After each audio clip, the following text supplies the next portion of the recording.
Dios me los bendiga en esta hermosa mañana. Estamos a 13 de septiembre del año 2020, ¿ok? Hoy veremos un tema interesantísimo como es la escatología bíblica, el estudio de los últimos tiempos. En sesiones pasadas, hace como 2 sesiones, te hablé del Rosh Hashanah, ¿verdad? Un hebraísmo, ¿verdad? Del cual nos habla la escritura, de la luna nueva, del día y la hora que nadie sabe. El próximo viernes, sábado y domingo se celebrará esta fiesta, la fiesta del Rosh Hashanah, que significa el nuevo año judío. Los judíos entrarán el viernes, sábado y domingo en el año 5781, de Adán a nuestras fechas, ¿verdad? En el calendario judío, sin considerar a Jesús. Ellos no lo consideran porque no oficialmente no lo reconocieron como el Mesías. Entonces, pues, próximo viernes 18, sábado 19, domingo 20, se celebra la fiesta del nuevo año judío 5781, conocida como Rosh Hashanah. Y esta fiesta se caracteriza por la luna nueva. Ya dijimos en sesiones pasadas, me voy rápidamente, solamente era una noticia. La luna nueva, ¿qué es la luna nueva? Cuando la luna no se ve. Y a esa etapa se le conoce en el hebraísmo judío, en el lenguaje judío, como el día y la hora que nadie sabe, ¿ok? Para el día y la hora que nadie sabe, muchas veces tú y yo decimos, es que nadie sabe el día y la hora. El día y la hora que nadie sabe en la cultura judía es precisamente ese, en la luna nueva, ¿ok? A ese periodo se le conoce el día y la hora que nadie sabe, ¿verdad? Y ese es lo que comienza un nuevo mes, pero en este próximo viernes, sábado y domingo, no solamente será un nuevo mes, será un nuevo año, ¿ok? La fiesta del Rosh Hashanah, también la fiesta de las trompetas, y es cuando se toca la final trompeta. Es el día y la hora que nadie sabe, y es cuando se toca la final trompeta. Por eso eruditos bíblicos han estimado que posiblemente Cristo podría venir en una fiesta de Rosh Hashanah, en una fiesta de luna nueva, en una fiesta donde el día y la hora nadie sabe, en una fiesta donde se toca la final trompeta. Entonces, pues, Cristo puede venir ahora, ¿ok? Puede venir ahora, puede venir mientras yo hablo, en este preciso momento. Posiblemente venga viernes, sábado, domingo, alguno de esos días, ¿verdad? Que se presta por las fiestas judías, pero quizás sea después. Pero lo mismo que siempre digo, nadie nos garantiza a ti y a mí que vamos a vivir de aquí al viernes. Entonces, pues, tenemos que estar preparados, hermano mío, ¿ok? Tenemos que estar preparados por si Cristo viene hoy, mañana, en un año, en 2, 3 años, tenemos que estar preparados, porque a lo mejor nos llama a cuentas antes. Mucha gente joven ha estado muriendo en estos días. Ha estado muriendo de diferentes cosas, de diferentes enfermedades, o del COVID si quieres, o de otra cosa, aunque le pongan COVID en su acta de defunción, pero está muriendo. Ese es el punto, que la gente está muriendo. Y tenemos tú y yo que estar preparados para ese día, ¿ok? Entonces, pues, es una noticia. Próximo viernes, hoy domingo, es la fiesta de las trompetas, se toca la final trompeta, es el día y la hora que nadie sabe, la luna nueva, Rosh Hashanah. Y los que están, el administrador que está trabajando en el tercer templo judío, ya pidió autorización a las autoridades de Israel para que les den permiso de tocar la trompeta. Otra noticia rápida, te la digo de una vez, todo está, por cuestión de tiempo quisiera decir tantas cosas, pero tenemos que estar atentos a Israel, porque diferentes países árabes están haciendo tratado de paz con Israel. Hace años fue Egipto, ¿verdad? Y otros países árabes donde ya dijeron no queremos problemas con Israel. Hace unas pocas semanas Emiratos Árabes Unidos y entabló relaciones con Israel. Bahrein hace 2, 3 días también, y varios países árabes están tratando de entablar ya relaciones diplomáticas con Israel. Y un actor principal de esto es Jared Kushner, el yerno de Donald Trump. Ahora, para los que no saben, él es judío. Jared Kushner es judío, el que está casado con Ivanka Trump. Él es judío y está promoviendo paz para Israel, ¿ok? Y recuerda que dice la Escritura, cuando la gente diga paz y seguridad, vendrá destrucción repentina. Nunca antes en la historia de Israel, de 1948 para acá, se había visto esto. Que ya las cosas parece que va a haber tratados de paz, y tú sabes que son tratados de paz, entre comillas, porque después dan la puñalada por atrás, pero todo se está pareciendo, hermano, que alguien me ha dicho, bueno, y del anticristo, pues yo podría decir, ¿verdad? Hay varias gentes, en sesiones pasadas hablé de al menos 15 personas que pueden calificar para anticristo, y Jared Kushner es uno de ellos, porque es judío, ¿verdad? Y porque está trabajando por la paz y seguridad de Israel, y está trabajando para hacer pactos de paz entre Israel y los pueblos musulmanes, ¿ok? Entonces tenemos que estar atentos a Israel. ¿Qué está pasando en Israel? Dos noticias. Ahora pues vamos a nuestro tema de ahora, que es escatología, nuestra sesión 84. Ahora sí cumplimos 7 años, ¿verdad? La vez pasada dije que teníamos 7, 8 años. No, son 7 años. Cumplimos hoy 7 años hablando escatología desde el año 2013 para acá. Y el tema de ahora es 80,000 argumentos del por qué la iglesia no pasa por la tribulación, y es nuestra sesión 12 de 80,000 argumentos. Llevamos 12 sesiones de 80,000 argumentos, ¿ok? Ya hemos hablado de 13 argumentos, ahora hablaré del argumento 14. Argumento 14 del por qué la iglesia no pasa por la tribulación es porque no existe ningún pasaje en el Nuevo Testamento, y menos aún en el Antiguo Testamento, que diga que la iglesia va a pasar por la tribulación. Repito, no existe ni un solo pasaje en el Nuevo Testamento, y menos aún en el Antiguo Testamento, que diga que la iglesia va a pasar por la tribulación. Y recalco, menos aún el Antiguo Testamento, porque la iglesia no existía en el Antiguo Testamento. ¿Ok? Entonces, de entrada eliminamos todo el Antiguo Testamento y empezamos con el Nuevo Testamento, y en el Nuevo Testamento no existe ningún pasaje que diga que la iglesia pasa por la tribulación. Ahora, la iglesia fue un misterio revelado después de la venida de Cristo, su muerte, resurrección y ascensión. No existía la iglesia. Cuando Cristo vino, no existía la iglesia, ¿ok? Cuando murió, no existía la iglesia. Cuando resucitó, no existía la iglesia. Cuando ascendió, no existía la iglesia. Existían sus discípulos. La iglesia nació en Hechos 2 en el Pentecostés, ¿ok? Pero fue la iglesia judía, la iglesia cristiana judía. Cristiana, por así decirle, porque ellos no se llaman cristianos, se dicen mesiánicos. Creen en el Mesías, en Yeshua HaMashiach. ¿Ok? Entonces pues la iglesia sí nació en Pentecostés en Hechos 2, pero fue la iglesia formada única y exclusivamente por judíos. La iglesia cristiana gentil nació hasta Hechos capítulo 10, cuando Pedro visita la casa de Cornelio, se derrama el Espíritu Santo, y entonces los judíos empiezan a entender y comprender el misterio de Dios de la iglesia, que la iglesia de Jesucristo sería formada tanto por judíos como por gentiles. Y es ahí donde nace la iglesia cristiana universal o mundial, ¿verdad? La iglesia de Cristo, ¿verdad? La iglesia a la cual tú y yo pertenecemos. Ahora, en el Antiguo Testamento no menciona que la iglesia pasa por la tribulación, porque la iglesia no existía en el Antiguo Testamento. El lenguaje bíblico escatológico del Antiguo Testamento para referirse a la tribulación es en aquel día. Cuando tú lees en el Antiguo Testamento que el profeta dice en aquel día, se está refiriendo a la tribulación. Aquel día de Dios, cuando Dios derramará sus juicios y castigos y su ira sobre la tierra.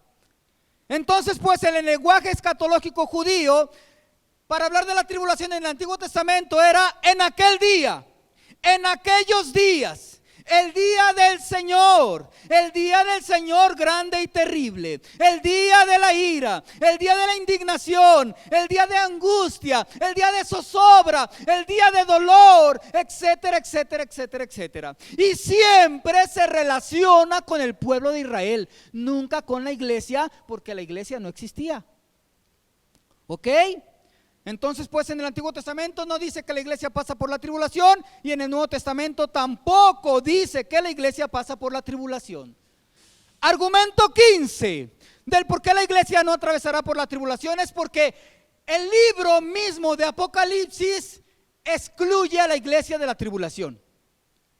Ya te he hablado en mis argumentos algo interesante, que no te menciono un texto solamente, te menciono el libro completo. Y esa es la interpretación correcta, el pasaje en su contexto total, aplicando la hermenéutica.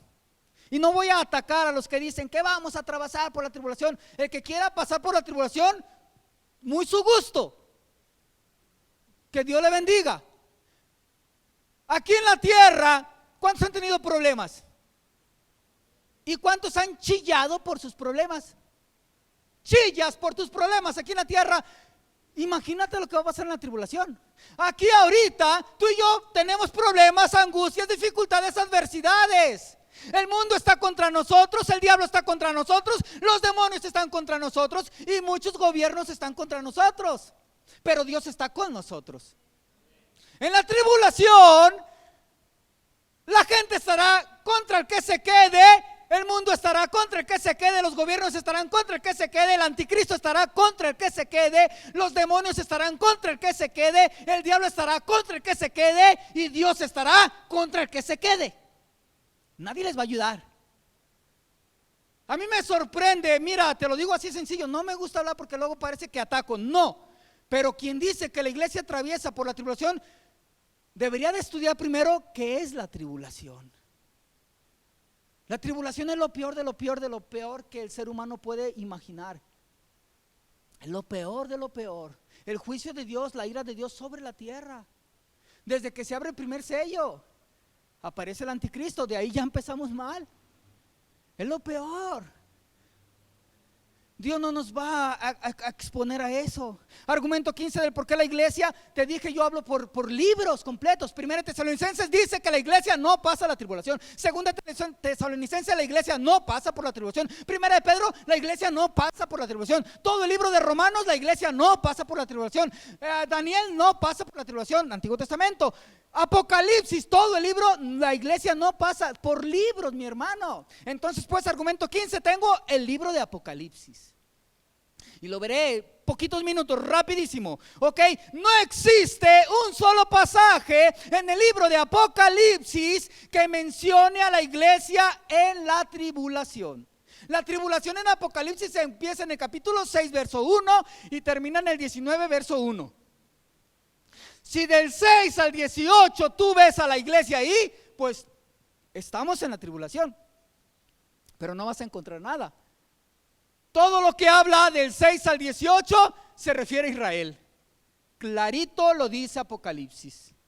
Entonces, pues, argumento 15 de por qué la iglesia no pasa por la tribulación, el mismo libro de Apocalipsis. Es contundente, escucha esto que es interesante, por favor. Es contundente el hecho de que la iglesia se menciona 24 veces en los primeros 3 capítulos de Apocalipsis. La iglesia se menciona 24 veces en 3 capítulos. Iglesia, iglesia, iglesia, iglesia, iglesia, iglesia, iglesia, iglesia, iglesia, en 3 capítulos, 24 veces. Y después desaparece completamente. Y hasta el capítulo 19 aparece. ¿Por qué crees? La escritura es clara. ¿Ok? Cuando Dios dice, Simón, Simón tiene que ponerse atento. Pero si Dios dice, Simón, Simón, Simón tiene que dejar de hacer lo que está haciendo y poner atento qué Dios quiere. Abraham, Abraham, Samuel, Samuel, Daniel, Daniel, David, David, Alois, Alois, ¿verdad? Y no tienen que distraerse. Si Dios te habla una vez, pones atención. Si te habla 2 es porque Dios te va a decir algo súper importantísimo. Pero que Dios lo diga tantísimas veces es porque Dios está hablando claramente. Por ejemplo, el no temas. Más de 365 veces, no temas, no temas, no temas. Dios dice, no temas. No temas, confía en mí. Entonces, pues, en los primeros 3 capítulos, 24 veces dice iglesia. Y después desaparece toda la tribulación y aparece nuevamente en el 19. 19 veces dice iglesia o iglesias y 5 veces dice candeleros, haciendo referencia a la iglesia. Porque el mismo Jesús le dijo a Juan, el candelero de la iglesia. 24 veces. Te voy a decir, todo es Apocalipsis, ¿ok? Para no decirte Apocalipsis 1, Apocalipsis 1, no, todo es Apocalipsis. Solamente te voy a decir el capítulo, el versículo y lo que dice, para irnos rapidísimo. Esto es rápido, ¿ok?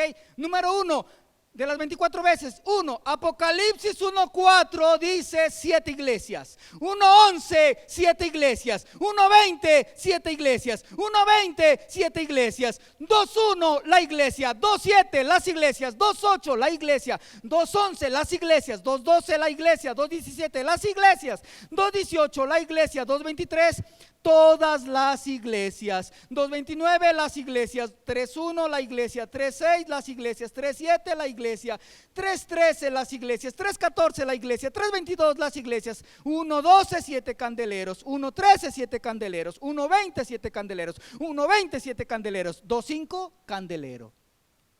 24 veces. Repito, es contundente el hecho de que la iglesia se menciona 24 veces en los primeros 3 capítulos de Apocalipsis y ya no se menciona durante toda la tribulación desde Apocalipsis 6 al capítulo 18. ¿Por qué? Porque la iglesia no estará presente en ese periodo. ¿Quién aparece en este periodo? Israel. Es Israel.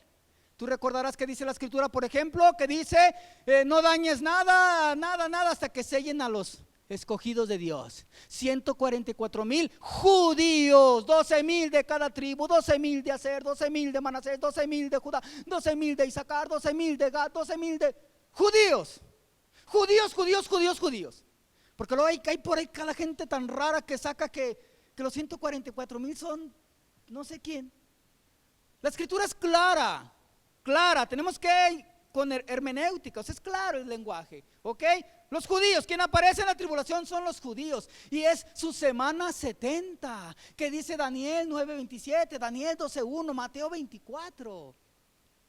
70 semanas solamente para Israel, tú y yo en la pachanga celestial y ellos en la tribulación terrenal. Ahora, y para reforzar este argumento 15, tenemos el argumento 13 que di la sesión pasada. Los 24 ancianos no estaban en el cielo en Apocalipsis 1, 2 y 3. Los 24 ancianos del Apocalipsis no estaban en el cielo en Apocalipsis 1, 2 y 3, pero sí están en Apocalipsis 5. Estos 24 ancianos no se encuentran en ninguna de las 4 visiones del Antiguo Testamento del trono de Dios. Así que son un nuevo grupo en la morada del cielo, son un nuevo grupo que llegó al cielo. Los grandes eruditos concuerdan que este grupo solamente puede referirse a la iglesia de Jesucristo que ha sido recién arrebatada. Aparece en el cielo en el capítulo 5 los 24 ancianos antes del capítulo 6, que es cuando comienza la tribulación. Es decir, primero seremos arrebatados y luego vendrá la tribulación. Estos 24 ancianos están sentados, vestidos y coronados, lo mismo que estará la iglesia. Están sentados en tronos como la iglesia lo estará, Efesios 2:6, Apocalipsis 3:21. Están vestidos con vestiduras blancas como la iglesia lo estará, Apocalipsis 19:8. Y llevan coronas de vencedor como la iglesia llevará, 2 Timoteo 4:8. Estos ancianos no pueden ser ángeles porque Apocalipsis 5:9 dice que son de la tierra. No pueden ser todos estos 24 ancianos patriarcas de Israel porque Apocalipsis 5:9 dice que son de todo linaje, lengua, pueblo y nación de la tierra. Y no puede ser otra cosa más que forzosamente la iglesia, porque Apocalipsis 5:9 dice que estos 24 ancianos son redimidos con la sangre del Cordero. Y el único individuo que será redimido con la sangre del Cordero es la iglesia de Jesucristo. Tú y yo, la iglesia de Jesucristo. Jesucristo vino a derramar su sangre, a redimirnos con su sangre preciosa. A la iglesia, a todos, de todo pueblo, linaje, lengua y nación que son de la tierra, redimidos con la sangre del Cordero. Argumento 16 del por qué la iglesia no pasará por la tribulación. Este está hermoso. La epístola escatológica de Pablo en su porción de 1 Tesalonicenses capítulo 1 versos 9 y 10. Este pasaje no lo hemos visto. Es otro argumento más interesante. 1 Tesalonicenses y 2 de Tesalonicenses son epístolas escatológicas. que hablan de los últimos tiempos. Entonces nuestro argumento 16 del por qué la iglesia no pasa por la tribulación es la porción bíblica de Pablo. Es todo primero de Tesalonicenses, ya lo hemos visto, el 4 del 18 al 5, ¿verdad? Vendrá Cristo, arrebatará a los muertos en Cristo, nosotros seremos arrebatados, recibiremos al Señor. Ok, ese es en el 4 y 5, pero en el 1, 9 y 10 dice la escritura, hablando de Tesalónica, de la iglesia de Tesalónica, dice la escritura que los de Tesalónica se convirtieron de los ídolos a Dios para servir al Dios vivo y verdadero y esperar de los cielos a su Hijo, al cual resucitó de los muertos, a Jesús, quien nos libra de la ira venidera. Y te lo digo rápido y ahorita lo vamos a ver. Dice que, ¿qué hace la iglesia de Tesalónica? Dice que se convirtieron para servir, ¿sí o no? Se convirtieron de los ídolos para servir al Dios vivo y esperar de los cielos a su Hijo. ¿Cómo lo esperan de los cielos a su Hijo? Para el arrebatamiento. Tú y yo estamos esperando al Hijo de Dios. El verso que sigue, por favor, el 9. Y esperar de los cielos a su Hijo, al cual resucitó de los muertos, a su Hijo, a Jesús, quien nos libra de la ira venidera. Quien nos libra de la ira venidera se refiere a la tribulación. Entonces, pues, número 1, somos convertidos, no convencidos. Dios no quiere gente convencida, porque yo luego a veces escucho, es que tienes que hablar de Cristo, convénceles, que Cristo, que venga. No tenemos que convencer a nadie. Ellos se tienen que convertir, no convencer. Porque una persona que se convence de algo después se desconvence. Se tiene que haber una conversión, un cambio, un nuevo nacimiento, un encuentro con nuestro Señor Jesucristo. ¿Cuántos aquí han tenido un encuentro sobrenatural con Cristo? Que tú digas, yo he tenido. Vea, no nomás yo. Un encuentro con Cristo. Y eso es lo que te mantiene aquí, amigo, amado hermano. Eso te mantiene aquí. Porque si no hubieras tenido un encuentro con Dios, no hubieras tenido un encuentro amoroso, glorioso, real, sobrenatural con Dios, posiblemente las pruebas, la lucha, las tribulaciones o el mal comportamiento de 2 que 3 que habemos aquí te hubieran desanimado y ya no quieres venir. Pero no te agüites, si yo a veces soy sangrón. Tú tienes que buscar a Dios. No lo hago con mala intención, si es que alguien me considera así. Yo soy, no hombre, una chulada. Trato de ser, mira, estos temas no son para angustiarte, ni para tenerte así, ni para que te relajes. No vamos a pasar por la tribulación. No, son para buscar a Dios, estar listos y preparados para que en cualquier momento que nos presenten a la huesuda, tú y yo sabes que vamos a la patria celestial. Vamos a la patria celestial.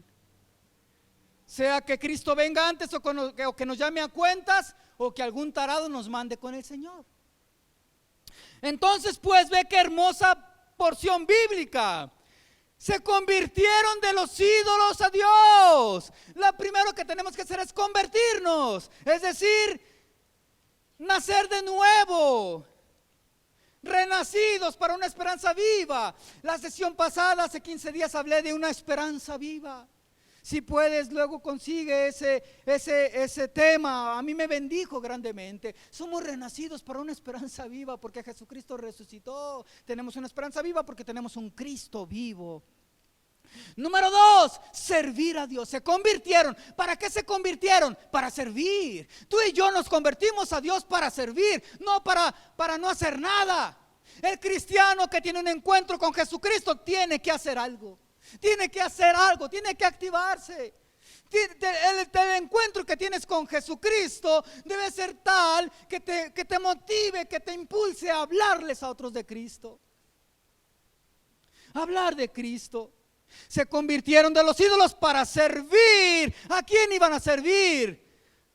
Al Dios vivo y verdadero. Qué precioso, qué privilegio. Y cualquiera diría, soy siervo de Cristo, soy siervo de Dios, soy siervo de Dios. Pero esa palabra, servir, el pastor ya ha hablado acerca de esa palabra y a muchos les incomoda, el doulos. Esa palabra en realidad no significa siervo, significa esclavo, esclavo, esclavo. Un esclavo que no tiene derechos, un esclavo que no tiene voz ni voto, simplemente obedece y se acabó. Y tú y yo voluntariamente nos hemos hecho esclavos de Cristo por amor. Somos esclavos por amor. Obedecemos a Dios. Un esclavo tiene que obedecer, le guste lo que se le manda o no le guste. Lo que manda Dios, no lo que quiere de repente alguien. Ve, tráeme un racoca, obedece a Dios que yo soy. ¿Me explico? Hay gente que lo hace. No, obedecer a Dios. Obedecer a Dios. ¿Ok? Esclavos de Dios. ¿Ok? Lo que Dios dice. Ahora, se convirtieron, ¿verdad? Para servir y esperar de los cielos. Cuando tú y yo venimos a Cristo, nos convertimos, empezamos a servir a Dios, y mientras empezamos a servir a Dios, estamos ahorita en esta etapa, estamos esperando el retorno de Jesucristo. Estamos, verso 10, estamos esperando el retorno de Jesucristo, el retorno de Cristo Jesús, que es el arrebatamiento. Y luego dice, ¿quién nos libra de la ira venidera? ¿Cuál es la ira venidera? La tribulación. Este lenguaje es claro. Es claro, el lenguaje es claro. Primero seremos arrebatados, después vendrá la ira venidera en la tribulación. Entonces pues somos convertidos, ¿ok? Somos convertidos y renacidos para una esperanza viva. Hemos nacido de nuevo, nos hemos hecho esclavos de Dios. Y esa palabra en el original es doulos. Doulos significa esclavo, no hay otra traducción. La traducción es esclavo. Servir, pero como esclavo, ¿ok? Y es interesante que en el idioma griego tiene al menos 6 palabras que pueden significar siervo, y la palabra doulos no es una de ellas. Doulos no es una palabra que signifique siervo. Hay 6 palabras en el griego para siervo, y doulos no es una de ellas. ¿Por qué entonces pues tradujeron, verdad, siervo, servir en lugar de esclavo? Pues es sencillo, lo que comentan los comentaristas eruditos, es sencillo. ¿Por qué? Porque la palabra esclavo es fuerte. No puedes entrar tú a un barrio negro en Estados Unidos y decirles vengan a Cristo para que sean esclavos de Cristo. ¿Sí me explico? Porque la sola palabra esclavo ya choca, porque ellos han pasado algo horrible en la esclavitud, Entonces, una traducción, pusieron es siervo, servir, como esclavo, pero servir. Por eso pusieron servir, ¿ok? Nos convertimos para servir, esperando a Cristo que venga en el arrebatamiento y nos libre de la ira venidera. Es lo que básicamente está diciendo esa porción bíblica. Te la digo nuevamente, ¿ok?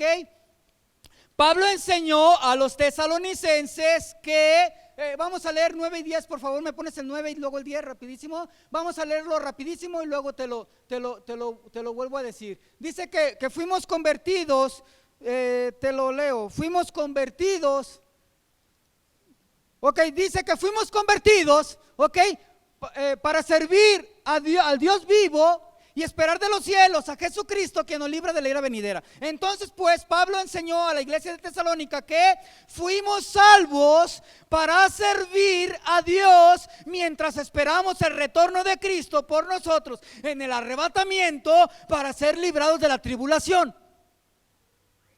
Eso es lo que está enseñando la porción bíblica.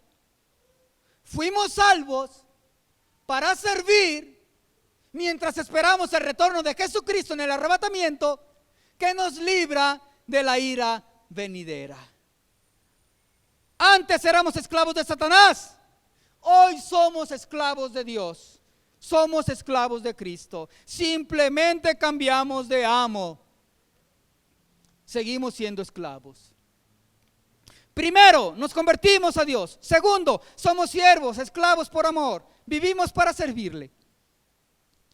Y como se ha dicho muchas veces, el que no vive para servir, no sirve para vivir. Tercero, estamos esperando el retorno de Jesucristo por nosotros para que nos lleve a la patria celestial en el arrebatamiento. Filipenses 3:20, Pablo lo dice así: mas nuestra ciudadanía está en los cielos, de donde también esperamos al Salvador, al Señor Jesucristo. Mas nuestra ciudadanía está en los cielos, de donde también esperamos a Jesucristo. Estamos sirviendo por amor mientras esperamos su venida del arrebatamiento que nos libra de la ira venidera. Versión La Palabra dice: Os convertisteis a Dios y renunciaste a los ídolos. Os convertisteis a Dios y renunciaste a los ídolos. Ídolos. ¿Qué es un ídolo? Todo aquello que ocupa el lugar de Dios es un ídolo. Alguien puede decir, es que los idólatras, tú puedes ser un idólatra. Si el lugar número uno de tu vida no es Dios, eso que es número uno en tu vida es tu Dios, es tu ídolo. Puede ser el trabajo, ya ha hablado el pastor de eso. Puede ser el trabajo, puede ser el deporte, puede ser el novio, la novia, el hijo, la hija, el esposo, la esposa, el suegro, la suegra. Tu carro. Yo donde vivía había una persona que todos los sábados desde las 7 de la mañana nomás iba a la máquina hasta la noche, limpiando, besando, acariciando y su carro todo el día se la pasaba. Hay gente que hace eso, ¿sabes? Se la pasan con su carro, es su prioridad, es su amor. Ese es su ídolo. Tú y yo tenemos que renunciar a lo que ocupa el primer lugar y convertirnos, y que Dios sea el primer lugar y servirle. Y no nomás servirle, esperar a Cristo que venga, nos rescate de la tribulación. ¿Cómo nos librará del castigo que ha de venir? Mediante el arrebatamiento. Mediante el arrebatamiento. Es preciosa esta palabra. Entonces pues, argumento 16 del por qué la iglesia no atravesará por la tribulación, por la verdad teológica y escatológica que enseñó el apóstol Pablo a la iglesia de Tesalónica en 1 Tesalonicenses 1, 9 y 10, que es la actitud del creyente ante la inminente venida de Cristo. Número 1, fuimos convertidos. Número 2, para servir a Dios. Número 3, esperar de los cielos a Jesús. Número 4, quien nos libra de la ira venidera. En otras palabras, número 1, nacimos de nuevo. Número 2, para ser esclavos por amor. Número 3, y esperar a Cristo en el arrebatamiento. Número 4, quien nos libra de la tribulación. El lenguaje es claro. El lenguaje es claro. Y 1 Tesalonicenses, termino con este pasaje, capítulo 5, verso 9. Porque no nos ha puesto Dios para ira, sino para alcanzar salvación por medio de nuestro Señor Jesucristo. Porque no nos ha puesto Dios para ira de la tribulación, sino para alcanzar salvación en el arrebatamiento, liberación por medio de nuestro Señor Jesucristo. Y esa palabra salvación no nomás significa salvación eterna, de vida eterna. Esa palabra salvación de soteria significa liberación. Seremos librados de la ira. Significa liberación, sanación, salvación. Amén.